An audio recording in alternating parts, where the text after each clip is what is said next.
Thank you very much, Dr. Bali, for such a kind introduction. Good afternoon, ladies and gentlemen. It's a pleasure to be here at the KSTA conference. And today I'm going to tell you about a topic which we have been working on at our institute for past 30 years. The title of my talk is Beyond Oil and Gas, the Methanol Economy. Now, the problem we have, ladies and gentlemen, there is increasing world population, and also there is increase in standard of living, especially in countries like developing countries like China and India. Even India has a sizable middle class. China also has a sizable middle class, and we are all hoping to have a car. In fact, it took me more than an hour to get from Vasantanagar to Christ University, which is only about 6 or 7 kilometers. So we are all aspiring to have our own vehicles which use what is called a fossil fuels. Fossil fuels are mostly oil, gas, and coal.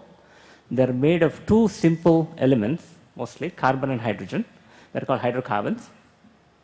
And they're non-renewable on the human time scale. And we process this oil to make, for example, petrol and diesel, which run our transportation. Now, when we're using this fossil fuel, it burns, the carbon content becomes carbon dioxide, the hydrogen becomes water. And so we have also another issue, increase in carbon dioxide content in the atmosphere. It's called the so-called greenhouse effect. Currently, the concentration of CO2 in the atmosphere is only 400 parts per million. It's only 0.04%. If you look at air, there is more than 79% nitrogen, 19+% oxygen.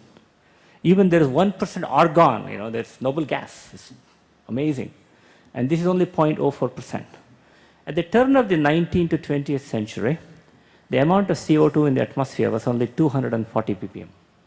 So this has led to increasing global temperature, and this is a cause of concern for mankind because a lot of low-lying areas are flooded, and all the Arctic and Antarctic, there is melting of ice going on in the ice shelves. Now, world population in 1650 was only 500 million. By 2000, we reached 6.2 billion. By last year, we surpassed 7 billion. And if we talk to an optimist, he will tell you that we may stabilize around 9 billion. If you talk to a pessimist, he says we may stabilize around 11 billion. We are locked in. So population-wise, we are kind of locked in. And what is happening is this population requires a lot of power. And if you look at all the energy that is consumed by mankind, I'm talking about everything, electricity, transportation, airplanes, everything, we are continuously using about 15 terawatts of power. 15 terawatts, ladies and gentlemen, is equivalent to 15,000 power plants operating 1 gigawatt each. This is our requirement. And this power requirement is supposed to go up to 21 terawatts by 2025, 30 terawatts by 2050. Now, more than 80% of our energy comes from burning fossil fuels. Oil, about 34%. Natural gas, 20%. This is increasing slowly. Coal is about 26%. If you look at nuclear, which we all talked, people talked about, it's only 6.2%. Hydro is only 2.2%. All renewables, other combustibles is only 10%. Now, the Industrial Revolution started in the 18th century in England. It was powered by coal, the steam power. In 19th century, we used both coal and oil. But in 20th century, ladies and gentlemen, we had a feast burning coal, oil, and natural gas, in a big way.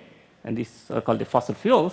But 21st century, we'll still burn fossil fuels. And I'm going to tell you an interesting idea where we can use carbon dioxide as a carbon source to make fuels. Now, there are non-conventional fossil fuels that's available too. Tar sands in Canada. They extract about 2 million barrels a day. Tight gas sands and shale, which is becoming very popular in countries like United States and Russia, Poland, and other places. There's coal bed methane. India has it too, but we have not exploited very much. US exploits it very nicely. And there are to-be-developed resources called oil shale and so-called gas hydrates, methane hydrates. Now, there's plenty of methane locked and occluded in water, water molecules under the sea and also in the Siberian tundra, but we don't have the technology to extract this natural gas. Now, what has happened in the world is, in the past 5 years, we have found quite a bit of what is called shale gas, which is found in shale rocks. I'm just giving you some statistics here. Russia is big in fossil fuels. They have conventional natural gas, tight natural gas, and also shale gas, 114 trillion cubic meters. So Russia has the most natural gas reserves. United States also has quite a few. It's pretty good for them too. China has found this 42 TCM of shale gas, but they are unable to exploit it because they don't have much water to frack with. That's the issue. Even a tiny country, Israel, has found some natural gas reserves, and they're very much interested in how to capitalize on newfound natural gas. Maybe I'll tell you what we're going to do with all the newfound natural gas.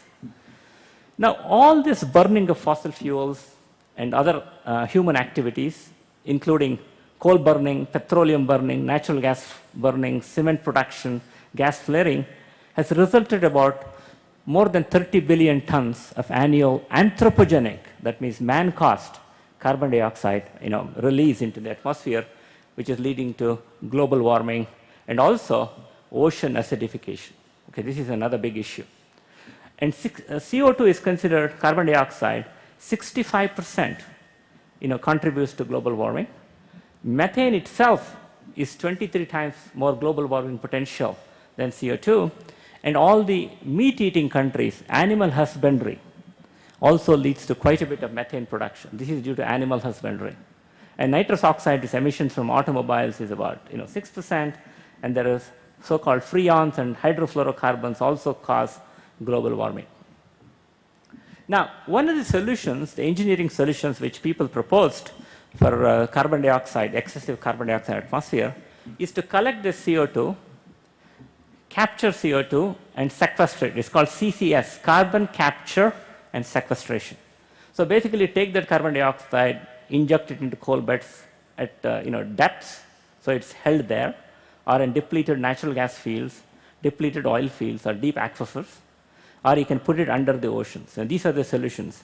But in my opinion, this is not a great idea, because CO2 is a very valuable carbon source, and what guarantee if you put it underneath, it's not going to come back up. That's an issue. Now, just to give you some statistics, currently, ladies and gentlemen, we're using 85 million barrels of oil. A barrel is 42 gallons. An American gallon is 3.79 liters.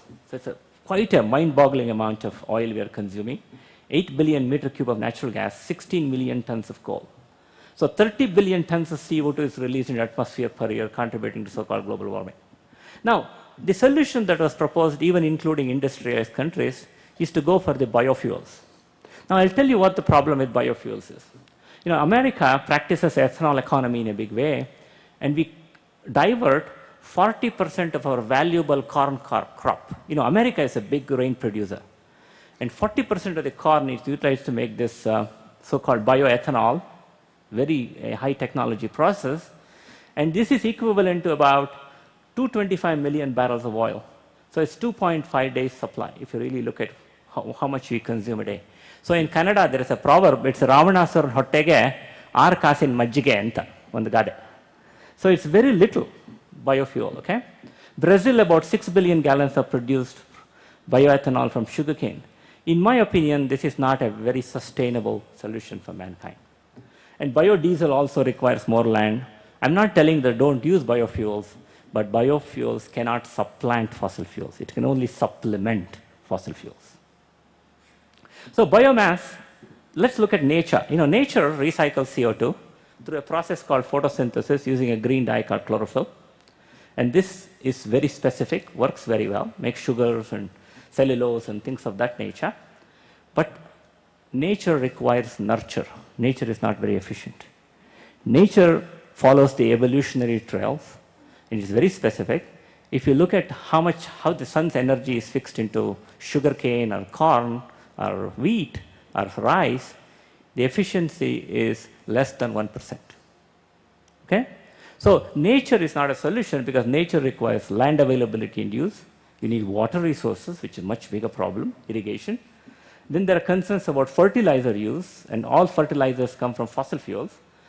And biggest concern is mankind with increasing population requires food security or energy security. These are major issues. And also, whenever you come up with an idea as a fuel or something, you have to look at the overall energy balance, or it's called the life cycle analysis you need to do.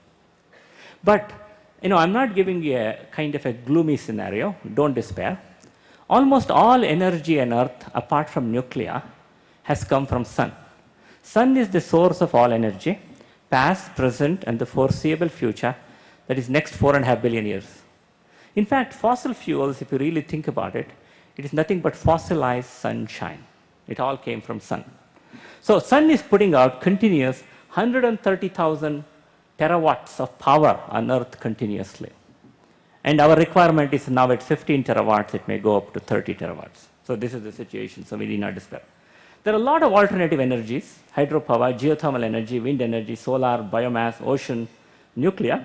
Ocean, biomass, solar, wind, and hydropower, their all origin is sun. Sun powers that. Okay, wind energy also comes from sun. The nuclear, in my opinion, just to make some comments, nuclear, if it is practiced safely, it's a great technology. For a country like India, we should build more and more nuclear power plants, make it safe.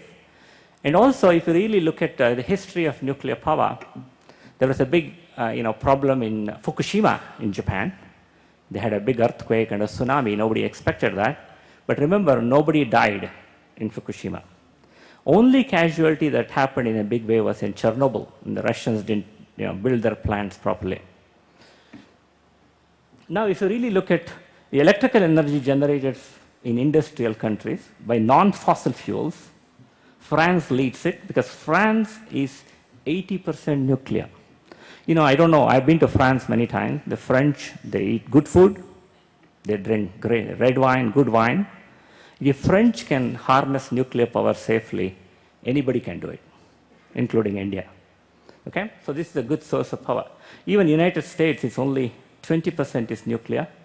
Germany used to be higher, but they're trying to cut down. In my opinion, it's a very foolish thing to cut down on nuclear power. So nuclear power is a very good source of energy for mankind.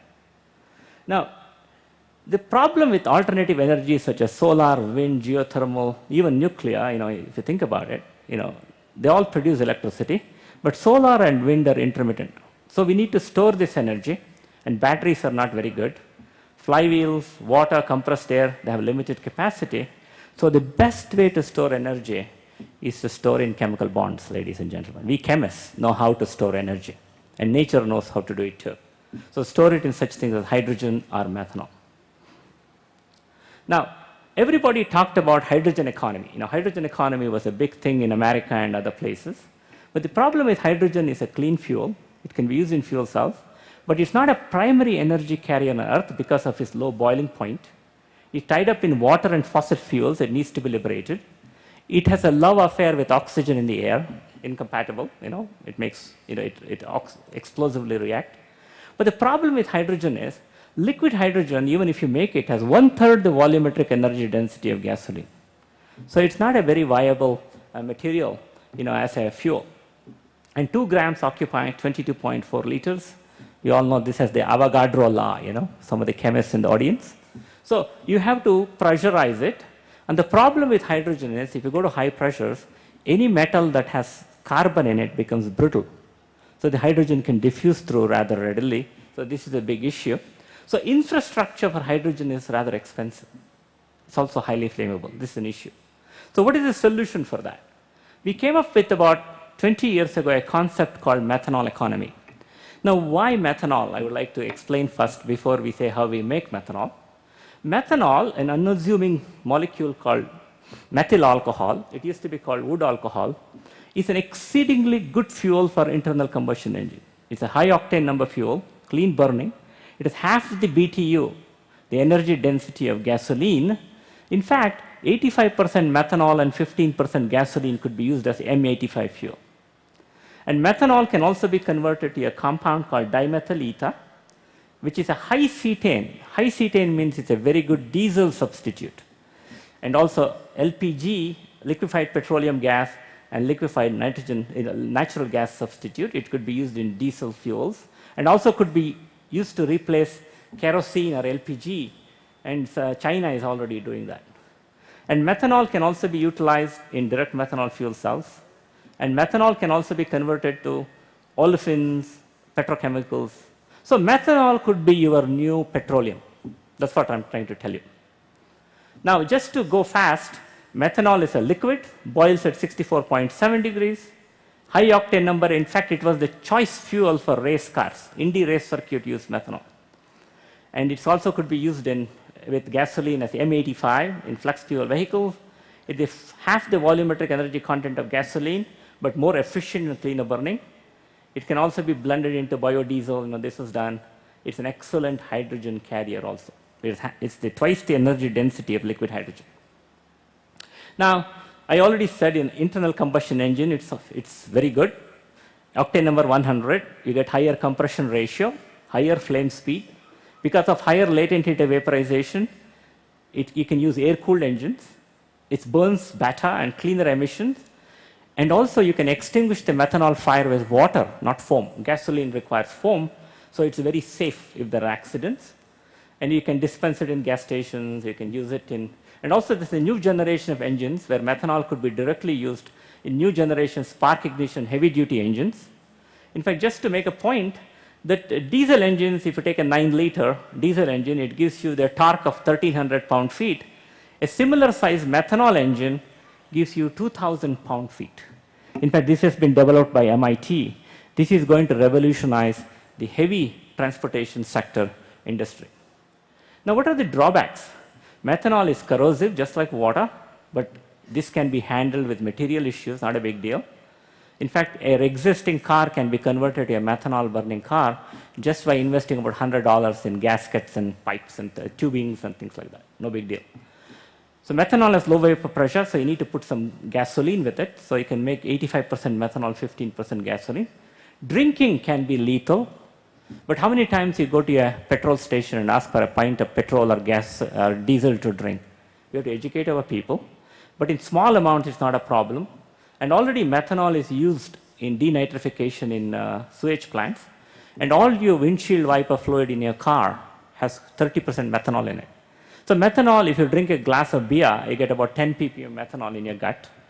If you take NutraSweet laden food, for example, artificial sweetener, you can also methanol. So small amounts of methanol is not a problem at all. Even people are thinking of using methanol in ships. There's a third largest shipping company, Stena. They're developing engines which operate on methanol because they want to get away from the bunker oil or a very bad kind of diesel fuel that is used in maritime industry. In open seas, nobody cares about the environment. But the Baltic seas, where the Scandinavian countries are located, they've changed the law. So the Swedish shipping line wants to use methanol as a marine fuel. Now, there are companies in Israel which sell you methanol-based conversion kits, gardening tools, portable generators based on methanol already. Now, as our previous speaker, Dr. Rao, was talking about how China is ahead of the game, China has already adopted methanol economy. 10% of their fuel is based on methanol transportation. Okay, a province called Shanxi, where there is a lot of coal, they make methanol from coal. M5, M15, M85, 100% methanol is used in transportation. So China is ahead of the game, and 6 years ago, when we wrote our first book on this concept, they were not there. So China has adopted, and they translated our book into Chinese, and they bought 50,000 copies, the government. So China sees something and does it, and India is not able to do it. India has 10% of the world's coal. I know our coal is not very great quality, a lot of ash content. China has a similar problem, but China converts coal to methanol. But India doesn't do this yet, and I'm telling people to do that. Now, dimethyl ether is an exceedingly good fuel for trucks. This has already been practiced in Japan, Denmark, and in the United States. Volvo is bringing a fleet of DME power trucks. And methanol also could be a good source of hydrogen. Okay, you can generate hydrogen by reforming methanol. So it's a good hydrogen storage material which could be used in fuel cells. Now, methanol also a very good fuel for fuel cells to generate electricity. This is something which I was one of the inventors of this technology, that this is a heart of a fuel cell. And we can oxidize methanol and water on platinum ruthenium catalyst, two noble metal catalysts, to completely, at very low potential, to protons and electrons in CO2. And we can couple this with oxygen reduction at the cathode to make water. If everything works out, you get 1.214 volts of voltage. Okay? In fact, this technology has been licensed. I just want to demonstrate this to the audience. Just a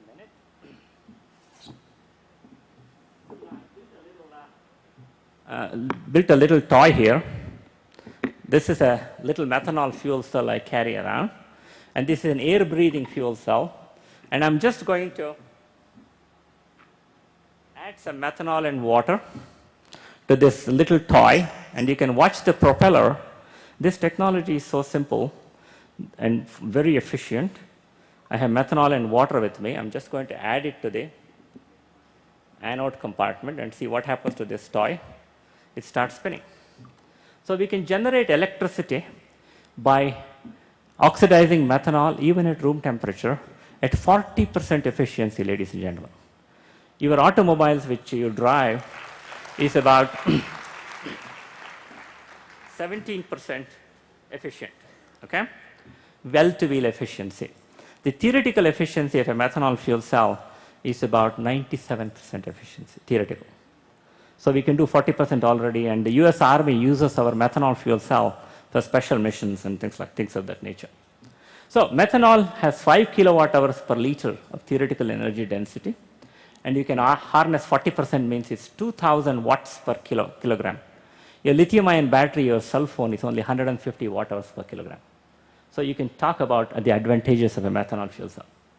So methanol can also be used in turbines. GE has done that. You can use it in fuel cells, which I just demonstrated. You can also do it in molten carbonate fuel cells, solid oxide fuel cells. And methanol can also be used to replace kerosene, for example, in stoves. In Africa, an NGO organization have distributed 1 million stoves which operate on methanol. It's very clean burning, so you don't get all the respiratory diseases in huts and tenements of that nature. Okay, it's very good. So it's a very good substitute for kerosene. It's very clean burning. And methanol can also be fed to bacteria to make single cell proteins, which could be used as food additives, or it could be animal feed. In fact, this was practiced in ICI in the 1960s. So there were 48 million tons of methanol produced in 2010, and currently it is 60 million tons. Believe it or not, half of it is produced in China. And methanol also can be converted to ethylene and propylene. This is some chemistry we developed in my laboratory in the 1980s. And in fact, once you make ethylene and propylene, ladies and gentlemen, you can make every petrochemical, including plastics, fibers, agrochemicals, pharmaceuticals, you name it, you can make it. So methanol could be our new fossil fuel if you can make it from CO2. Okay, this is the beauty of methanol economy. And also methanol can also be converted to gasoline if you so wish. You can make diesel, you can make aviation fuel, or kerosene. Kerosene is basically what is used in airplanes. You can make all that based on this simple molecule called methanol. Now China, in 2013, they hope to become 23 million tons of ethylene propylene. So Chinese are ahead of the game in this area. Now methanol can be made from syngas. You can make it from coal or natural gas. I'll come back to this in a minute. You can do direct methane conversion. You can do biomass gasification. Ultimately, ladies and gentlemen, mankind would take carbon dioxide reduction to make methanol. It's called wood alcohol. If you heat wood, you get methanol. But even in outer space, for the people who are astrophysicists in the audience, wherever there is a star born, a nascent star, they found a lot of methanol around it.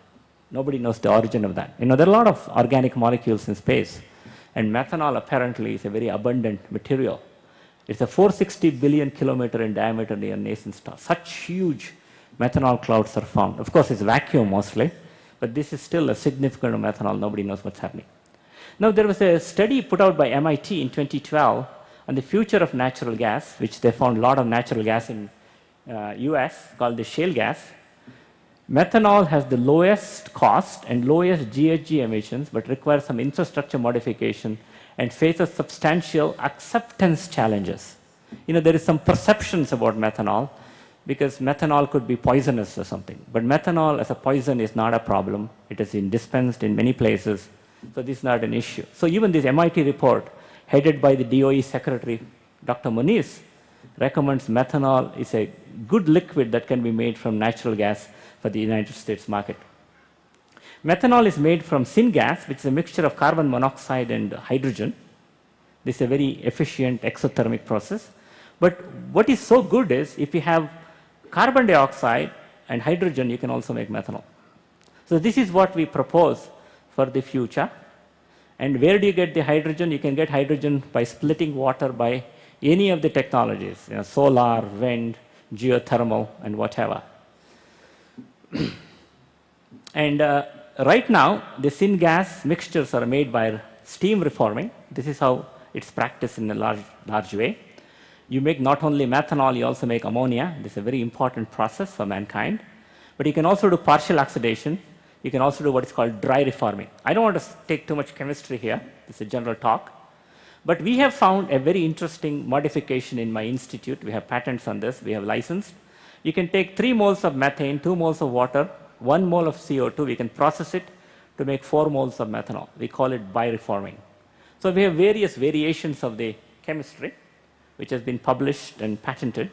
So this, in our opinion, may be a very good way to convert newfound natural gas or shale gas into methanol by very efficient processes. Now, China makes it from coal, a very proven technology. You take carbon and burn it partially to make carbon monoxide. Carbon monoxide, you water gas shift to make hydrogen, and they make methanol. But the problem with this technology is, for every mole of methanol you produce 2 mole of CO2. But the Chinese don't care. They just want to have a fuel which is clean, which is also valuable. So China is currently adopting this approach on a massive scale based on large coal reserves, 100 plants in construction of plant. They've already built about 10 plants, okay? And India can easily do that. It's homegrown, we have our coal, we can make methanol and run our transportation sector with that. Now you can also, there are other technologies people talk about. If you have access to power, you can make hydrogen from methane, then you can make methanol this way. This is also possible. But this is not a very viable technology because we don't have the kind of heat we require to do this process. Methanol can also be made from biomass. Any biomass, I would solve wood waste, agricultural crops, municipal waste, you can all use it, make syngas, make methanol. And this is a very good solution for India because if you have a ton of dry biomass, 1 ton of dry biomass, the technology exists to make 180 gallons of methanol from it. So this is something which India can easily adopt in a distributive fashion. Now you can also, paper waste like lignocellulose can be pyrolyzed. You can also make methanol. So methanol can be made from a variety of sources. There's a company in Sweden which takes the paper waste product, the black liquor from the paper industry, and they're making methanol 4 tons a day. And Volvo has built trucks to operate on dimethyl ether, and each truck has traveled around 300,000 kilometers, just to show how well these run on these fuels. Now, you can also make biomethanol from glycerol, a byproduct of biodiesel industry, and there's a 200,000 kiloton capacity is planned in Netherlands. And ultimately, ladies and gentlemen, why can't we just use CO2 itself? CO2 is considered a curse, but CO2 is a valuable carbon source. Without CO2, you and I won't exist. The whole life depends on CO2 cycle. So why can't we use CO2 itself as a source of carbon? And in fact, CO2 can be extracted from a variety of sources, and ultimately you can take it from the air itself. My laboratory have developed adsorbents, very cheap adsorbents, which can capture CO2 from air itself, and we have published extensively in this area. It not only takes CO2 from air at 25 degrees, but it will also do it dry and humid conditions. This is something which we have licensed this technology to an Israeli company to exploit it. So you can take CO2, extract it from the air itself at 25 degrees, and release it at 65 degrees. Once you have CO2, you can do electrochemical reduction. There's a lot of activity going on in our group on this chemistry, how to take CO2 and reduce it to various products such as formic acid, formaldehyde, methanol, including methane. You can also do CO2 reduction using high temperature solar thermal processes. Actually Professor Rao mentioned about photovoltaics, which is not very efficient, but you can do solar thermal using concave mirrors, and basically you can using ferric oxide, you can reduce CO2 to CO. Once you get CO, you can make all the products I'm talking about by water gas shift reaction. This has been practiced in Sandia National Lab, sunshine to petrol. Now, if you have CO2 and hydrogen, you can make our copper zinc oxide methanol. In fact, my group has developed a very unique way to make syngas, electrochemical reduction of CO2 or electrodes. We can make syngas and make methanol. Now, in fact, one of the easiest low-hanging fruit is just electrolyze water, make hydrogen, and hydrogen could be utilized to make methanol. I've given you some economic dollar numbers here. And in fact, this is not just something on the slide. In Iceland, I'm involved in a project where geothermal sources are utilized to produce electricity, and this electricity is utilized to make hydrogen by electrolysis, and we make methanol. And we are making methanol 10 tons a day in Iceland. It's named after my Nobel Prize winning colleague, George Ola. It's called the George Ola CO2 to methanol renewable plant. This is already in operation. And in fact, this is George Ola who inaugurated this plant in 2009. In 2012, last year, the plant is already operational. So this kind of idea could be utilized anywhere in the world. In Iceland, they're using geothermal electrical energy. If Rajasthan builds a huge solar complex, you could use the solar energy. In Karwar, you could use the wind energy. Even in India, in Himalayas, there's some geothermal sources too. So we can use all this to fix CO2. So what I'm trying to tell ladies and gentlemen, if you recycle CO2, make renewable methanol, and burn it and again recycle it. Remember, CO2, once it is gone, it goes into air. And if you know how to extract it from air, you're doing what nature does. So this is a carbon neutral energy cycle. And in fact, what our mantra is not CCS, carbon capture sequestration. Our mantra is carbon capture and recycling. This is the essence of the methanol economy, okay, for the long run. So it replaces diminishing fossil fuels, freeing humanity from dependence on coal, oil, and natural gas. Remember, you and I are tied to carbon. We need carbon-based products. We cannot say, forget about carbon. So we need to learn to manage carbon. Nature manages carbon, and we human beings also should learn to manage carbon.